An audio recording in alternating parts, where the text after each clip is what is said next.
नमस्कार, MBN network पे आप सभी लोगों का बहुत स्वागत है। इंतहा हो गई है जुल्म-ओ-सितम की। आज वेस्ट बंगाल का संदेश खली उबल रहा है, लिटरली उबल रहा है। संविधान का आर्टिकल 356 किस लिए है? जब राज्य में हालात हाथ से निकले जा रहे हों, ऐसी स्थिति में राज्यपाल राज्य में राष्ट्रपति शासन लगाने की अनुशंसा कर सकता है ना? लेकिन मज़ाक देखिए, बंगाल के संदेशखली में हिंदू महिलाओं के साथ जो भी अत्याचार वहाँ हो रहा है, इसकी खबर जब राज्यपाल को लगी, तो वो मौके पर जाते हैं। लेकिन वहाँ के लोगों के हौसले इतने बुलंद हैं कि उन्होंने राज्यपाल का विरोध किया, प्रदर्शन किया, प्रदर्शनकारियों ने उन्हें आगे नहीं जाने दिया। उस समय राज्यपाल ने ये समझ लिया कि वहाँ के हालात बहुत गंभीर हैं और मुख्यमंत्री ममता बनर्जी हैं कि उनके कान पे जूं नहीं रेंग रही। अब 19 फरवरी की लेट इवनिंग में पश्चिम बंगाल के रिपब्लिक बंगला टीवी न्यूज़ चैनल के पत्रकार संतू पान को गिरफ्तार कर लिया गया है।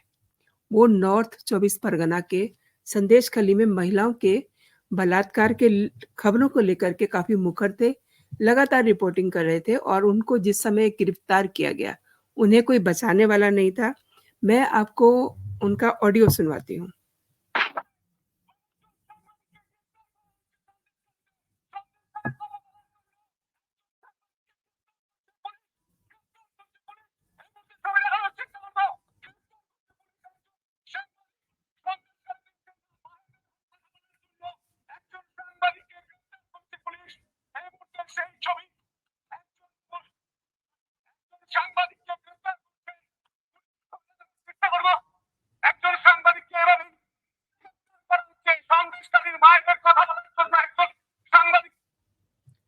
ये पत्रकार कह रहे हैं कि उनको गिरफ्तार कर लिया गया है और अपनी बात कहने के लिए उनको लेके जाया जा रहा है। बंगला में ये बात कर रहे हैं और ये देखिए कि 100% सच है कि वेस्ट बंगाल का संदेश खली उबल रहा है।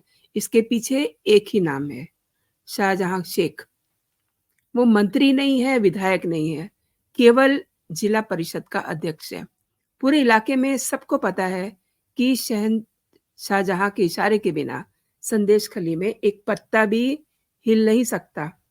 वामपंथी शासन काल से ही उसके कारनामे चर्चा में हैं और पिछले दिनों आप सबको पता ही है कि ईडी ने शाहजहां के खिलाफ गिरफ्तारी का वारंट किया था।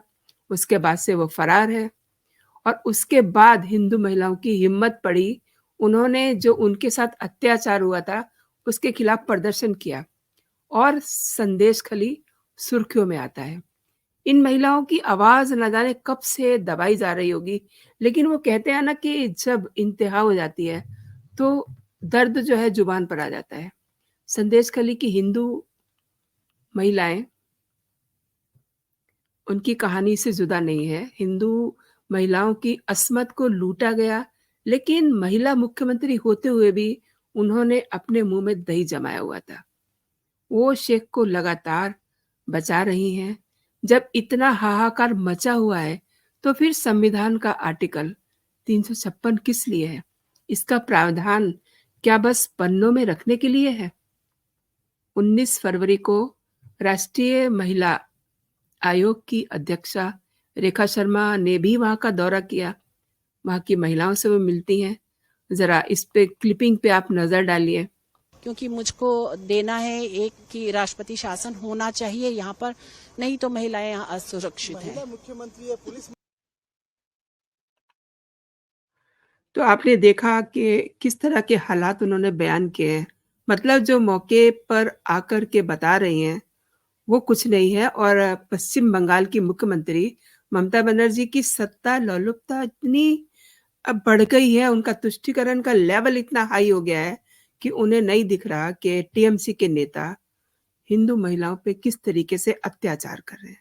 अत्याचार किसी भी महिला पे किया जाना बहुत ही गलत है, लेकिन वहाँ तो चुन-चुन के हिंदू महिलाओं को टारगेट किया जा रहा है।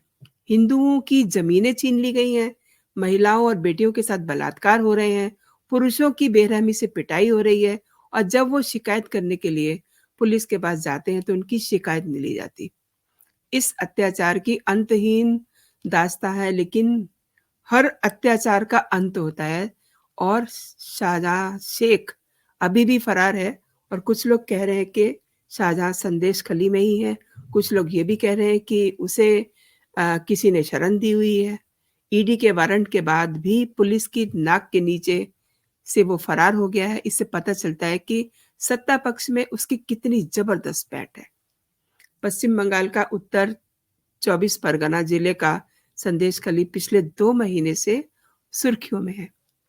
टीएमसी नेता शाहजहां शेख के ठिकाने पर रेड डालने पहुंचे ईडी के अधिकारियों पर हमले किए गए। आपने देखा किस तरीके से पूरी टीम को लहूलुहान कर दिया गया था। अधिकारियों के सिर फट गए थे। 5 जनवरी को संदेश खली की घटना पूरे देश की सुर्खियां बनी थी। ईडी ने शेख के खिलाफ गिरफ्तारी वारंट जारी किया हुआ है। इवन लुकआउट नोटिस भी जारी किया है, लेकिन अभी तक वो फरार है। और जो संगठन वहां जा रहे हैं और जो हालात वहां से निकल के आ रहे हैं, वो सच में बहुत हैरान करने वाले हैं, परेशान करने वाले हैं। बीजेपी की नेता लॉकेट चटर्जी ने क्या कहा है, ये भी आप देखिए। जब उनका मनोरंजन पूर्ण हो जाते थे तब उसको भेज देते थे, उसका जमीन ले लेते थे, उसका जॉब कार्ड ले लिया, उसका जमीन अगर नहीं देते थे उसमें सॉल्ट वाटर घुसा दिया, वो खेती नहीं कर पाए, उसके पास कुछ उपाय नहीं है, उसका आधार कार्ड, उसका जॉब कार्ड, सब कुछ ये लोग ले लेते थे। और महिला लोग अगर पुलिस के सामने जाके कंप्लेन के लिए जाते थे, बोलते थे शेख शाहजहां जो है उसका जो गैंग है उसके पास से परमिशन लेके आइए आप, तब आपका एफआईआर होगा। ममता बनर्जी कल बोल रहे थे ना कि एक भी एफआईआर नहीं है, इसलिए नहीं है कि एफआईआर करने के लिए जो पुलिस होता है वो भी शेख शाहजहां के साथ एकदम मिले जुले है। पूरा पुलिस एडमिनिस्ट्रेशन तृणमूल का पार्टी ऑफिस हो गया है। पुलिस के सामने ये सब होते थे और ममता बनर्जी सिर्फ 30% पॉलिटिक्स, 30% वोट के लिए खोज खोज के हिंदू महिला को उठाते थे, हिंदू महिला को सम्मान बर्बाद करते थे और कुछ नहीं, एक भी अभी तक एक भी उन्होंने स्टेटमेंट नहीं दिया। उन्होंने शेख शाहजहां अभी तक एब्सकॉन्डिंग है।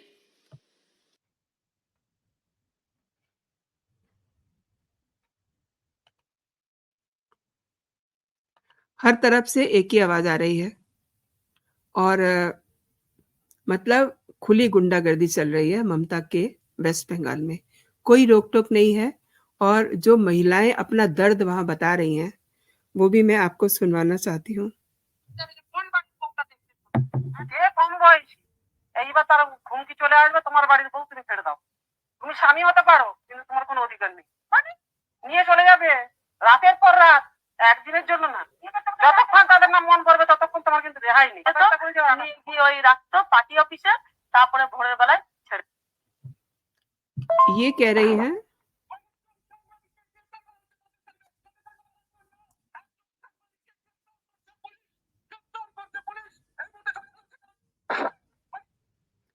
ये महिलाएं बंगला में कह रही हैं कि इनको जब टीएमसी के गुंडों का मन होता था वो उठा के ले जाते थे पार्टी कार्यालय में और जब उनका मन भर जाता था तो वो उनको छोड़ देते थे। रात से लेकर सुबह तक उनकी मनमानी चलती थी, उनकी मनमानी झेलनी पड़ती थी और इससे ज़्यादा बुरे हालात क्या होंगे? एक मैं आपको और क्लिपिंग दिखाना चाहती हूँ। संडे को मेरे शो में वरिष्ठ पत्रकार ओमकार चौधरी आए थे। उन्होंने क्या कहा ये भी आप समझ लीजिए। साथ जिस तरीके से ज़्यादती हो रही है और उस पूरे घटनाक्रम को जिसे कहा जा रहा है शेख शाहजहां, वो फरार है इस समय, तो आपकी नज़र में क्या होना चाहिए? क्योंकि ही इज़ द पर्सन जिसने ईडी की टीम को भी लहूलुहान किया था। मतलब वहाँ इतनी अराजकता फैली हुई है। देखिए, पश्चिम बंगाल की जो एक्चुअल सिचुएशन इस समय है वो 356 के उपयोग वाली है, यानी राष्ट्रपति शासन वहां लगा दिया जाना चाहिए। कानून व्यवस्था पूरी तरीके से ध्वस्त है। महिलाओं की असमत पर हाथ डाला जा रहा है, उनको ब्लैकमेल किया जा रहा है, उनको धमकाया जा रहा है, उनके बच्चों और उनके जो पति हैं, उनके जो परिवारजन हैं, उनकी हत्या करने की धमकियां दी जा रही हैं। रात को 12-12 बजे ख़ास तौर से जो आदिवासी हिंदू युवतियां हैं या नवविवाहिताएं हैं, अगर वो थोड़ी-सी खूबसूरत भी हैं, तो उनको रात को 12 बजे टीएमसी के कार्यालय में बुलाने का क्या मतलब है?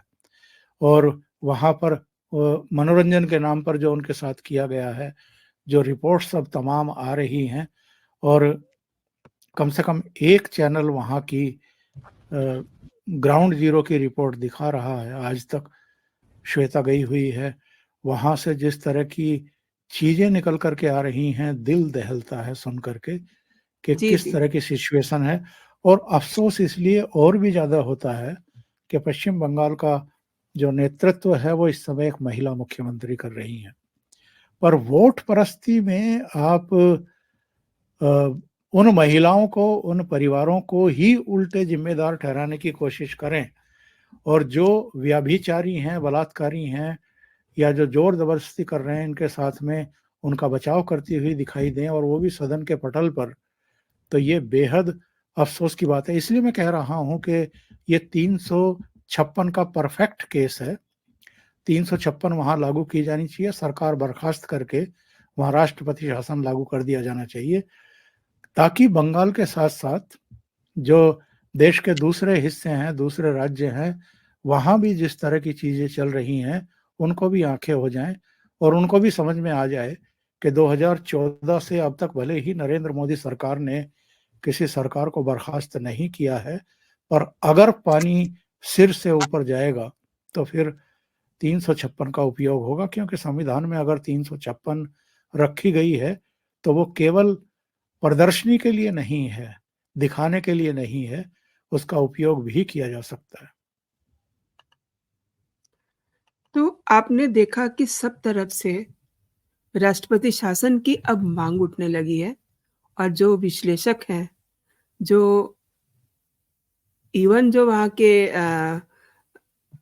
कमिश्नर हैं, उन्होंने भी राज्य में राष्ट्रपति शासन लागू करने की सिफ़ारिश की थी, इससे पहले। और राष्ट्रीय अनुसूचित आयोग के अध्यक्ष अरुण हल्दर ने शुक्रवार को राष्ट्रपति द्रौपदी मुर्मू से मुलाकात की थी और राष्ट्रीय अनुसूचित जाति के एक प्रतिनिधि मंडल ने गुरुवार को इस इलाके का दौरा किया था। जो भी संदेशखाली की महिलाओं से मिल रहा है ना, वो शॉक्ड है। लेकिन अब सुप्रीम कोर्ट का रवैया भी देख लीजिए। सुप्रीम कोर्ट ने सोमवार को 19 फरवरी को रादर संदेशखाली मामले में दायर याचिका खारिज कर दी है और मामले की सुनवाई कर रही जस्टिस बीवी नागरत्ना और जस्टिस ऑगस्टिन जॉर्ज मसीह ने ये कहा है कि संदेशखाली मणिपुर नहीं है, क्योंकि याचिकाकर्ता ने मणिपुर में महिलाओं के खिलाफ यौन हिंसा पर सुप्रीम कोर्ट की चिंता का हवाला दिया था और न्यायमूर्ति नागरत्ना ने कहा, कृपया मणिपुर में जो हुआ है उसकी तुलना यहाँ से मत कीजिए। और इस मामले में हाई कोर्ट ने स्वतः ही संज्ञान लिया है और वो ही इस मामले पे ऑर्डर करेंगे। तो कुल मिलाकर के जो वेस्ट बंगाल की स्थिति है, जो हिंदू महिलाओं के साथ हो रहा है, जो हुआ है, उस पर ममता दीदी को कोई परवाह नहीं है। केवल और केवल उन्हें इस समय अपने वोट दिखाई दे रहे हैं।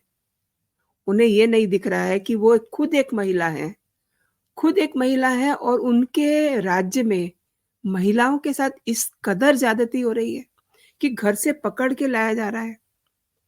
इवन जैसे रेखा शर्मा कह रही थी कि स्कूल्स में 11वीं 12वीं की जो लड़कियां हैं, उन्हें जबरदस्ती टीएमसी का कार्यकर्ता बनाया जाता है और फिर उनको अपनी टीम में शामिल कर लिया जाता है।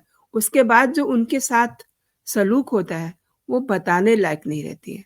कुल मिला के हालात बहुत खराब हैं और ये जो पत्रकार की अरेस्टिंग हुई है, ये तो वाक़ई में बहुत दहलाने वाली है।